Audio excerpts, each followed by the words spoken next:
Aujourd'hui, je voudrais vous faire un vlog de sauvage des forêts. Pour commencer, je me réveille face à un magnifique paysage. Cela me rend calme et sereine, et je bois mon eau chaude pour gentiment réveiller mon estomac. J'adore rester là à observer, méditer. Parfois, je repense un peu à mon passé, à ce que j'ai fait, à ce métro boulot dodo dans lequel je m'étais enfermée, qui me rendait malheureuse comme une pierre. Qu'est-ce que je suis mieux ici? Qu'est-ce que ça me fait du bien de suivre mes envies et mes besoins? Après mon eau chaude, un petit étirement. Je réveille mon corps gentiment, en douceur, avant d'attaquer une journée pleine de labeur. J'essaye de faire de ce moment quelque chose de méditatif. Chaque moment peut être une méditation dans ce mode de vie. Cela n'empêche pas mon cerveau de divaguer, de partir à droite à gauche, et de repartir dans mon passé, de tous ces changements que j'ai effectués. Enchanté, je m'appelle Antoine. Bonjour Victoria. Bonjour Victorien. Bonjour le chien. Bonjour. Bonjour. Moi, c'est la première fois que je viens ici. Ce que j'observe, c'est qu'il y a par exemple cette maison qui est ouverte à tous, où j'ai envie d'appeler ça le Schlagistan, parce que les personnes schlag sont les personnes hors système, les personnes qui vont se débrouiller avec ce qu'il y a sous la main, sans forcément utiliser le système conventionnel. Ouais, c'est bien ça. À la bon. J'ai bien pris ma leçon. Parce que moi, je ne suis pas depuis longtemps dans le milieu du schlagisme. Je suis une petite bourgeoise qui a compris que, en fait, notre système de vie, en plus de péter plus haut que notre cul, il n'est pas idéal pour vivre ensemble et pour simplement la nature. Oui. Donc, du coup, j'ai intégré le schlagistanisme. Qu'est-ce que t'entends par petite bourgeoise? Je viens pas d'un milieu aisé. Ma mère m'a élevée seule avec son salaire d'instit, j'ai toujours eu matériellement ce dont j'ai eu besoin. Et j'ai eu cette culture de la bourgeoisie, cette culture où j'ai visité plein de musées, j'ai eu beaucoup d'éducation culturelle, de la langue, etc. Enfin, c'est pas moi qui m'ai définie comme ça. On m'a dit que j'étais petite bourgeoise et en voyant le schlagistanisme, je suis là en mode oui, c'est vrai que j'ai pas les mêmes codes. Il a fallu que je déconstruise beaucoup de mon être pour pouvoir me sentir bien dans des milieux comme ici. Un milieu qui est ouvert à la nature et aux gens, où il y a tout qui cohabite en même temps et du coup il y a des choses qui apparaissent, des choses qui disparaissent, rien n'est jamais à la même place. Quand j'ai commencé à visiter les milieux alternatifs, j'ai commencé par visiter des milieux qui étaient déjà bien ancrés, qui avaient déjà un système bien rodé, avec des finances. Et quand j'ai eu mon chien, en fait, la plupart de ces lieux se sont fermés pour moi. On m'a dit ah non, les chiens, non, on n'en veut pas, les bugs à chiens et tout. Donc du coup, quitte à être catégorisé quelque chose, autant aller voir qu'est-ce qu'on catégorise. Donc j'ai découvert les punks, j'ai découvert le fait que en fait les punks à chiens ils sont vachement plus sympas que ce qu'on pense. Enfin bref, revenons à nos moutons. Dans ma cabane, je m'habille et je pars. Je me prépare pour aller chercher de l'eau. Retour à la source. C'est un bien-être que de la regarder s'écouler. Pareil, tout est une méditation. Je n'ai pas besoin de penser à autre chose que ce que je fais ici et maintenant. L'eau, c'est la vie. Une fois que mon bidon est rempli, je le ramène à la maison. 10 kilos par bras, en général, ça suffit. Et une fois que c'est fait, je repars en trajet avec mon merveilleux compagnon pour aller chercher des gros bouts de bois.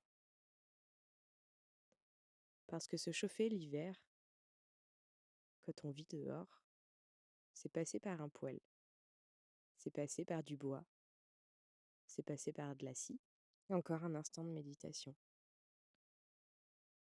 Je porte ce poids en conscientisation, je porte ce bois en faisant attention.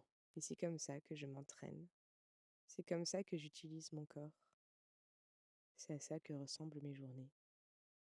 Me balader, chercher de l'eau, me balader, chercher du bois, scier, couper, déplacer. J'adore ce mode de vie, il me fait énormément de bien. J'ai jamais été aussi heureuse de toute ma vie. Et pourtant, l'État voudrait m'interdire de vivre comme ça. Il y a une loi anti-cabanisation qui s'est créée. Elle est dans la même continuité que les pics anti-SDF dans les villes. Ça me révolte que ce mode de vie qui me fait tant de bien soit en réalité pourchassé par les forces de l'ordre. C'est pour cela que je ne fais plus tant de vidéos sur les visites de lieux. Chaque cabane, chaque yourte est considérée comme illégale. Ça me révolte parce que ça devrait être interdit d'interdire ce qui fait sens. Je sais que mon mode de vie n'est pas adapté pour tout le monde, mais je sais qu'il ferait du bien à beaucoup de gens parce que la nature, c'est nous et inversement. Nous avons besoin de la nature pour nous sentir bien. Je le ressens tous les jours et j'aimerais le crier sur tous les toits.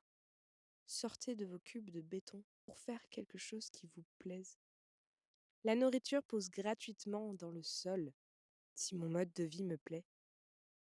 Le fait qu'il soit illégal ne m'empêche pas de le vivre. Parce que j'ai décidé où était l'essentiel dans ma vie. Au même titre que les résistants face au régime de Vichy.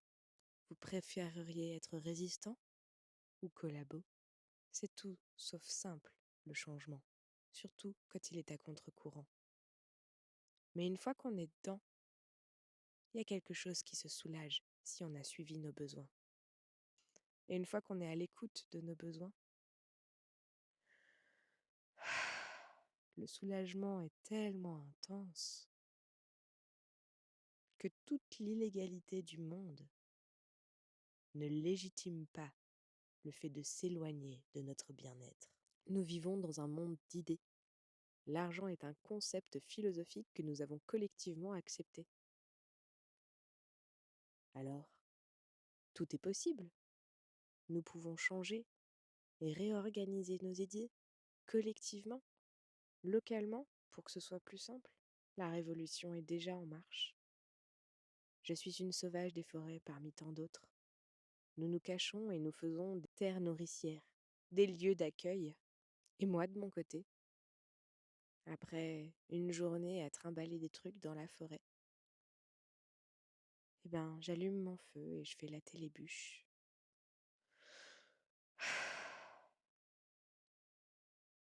Je vous souhaite de vivre ce qui vous fait du bien, en écoute de vos besoins.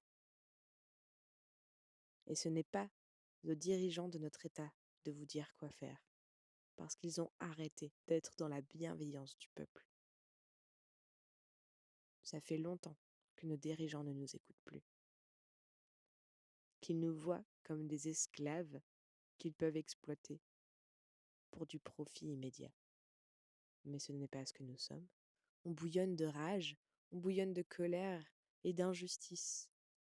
Et ce bouillonnement, il peut être bénéfique pour initier le changement. Et si vous êtes encore sceptique face à ce que je vous raconte, allez voir d'autres de mes vidéos. Parce que ce que je vis, c'est bien plus facile que ce qu'on pense. Et bien plus libre. Je veux être heureuse. Et je vous souhaite de l'être aussi.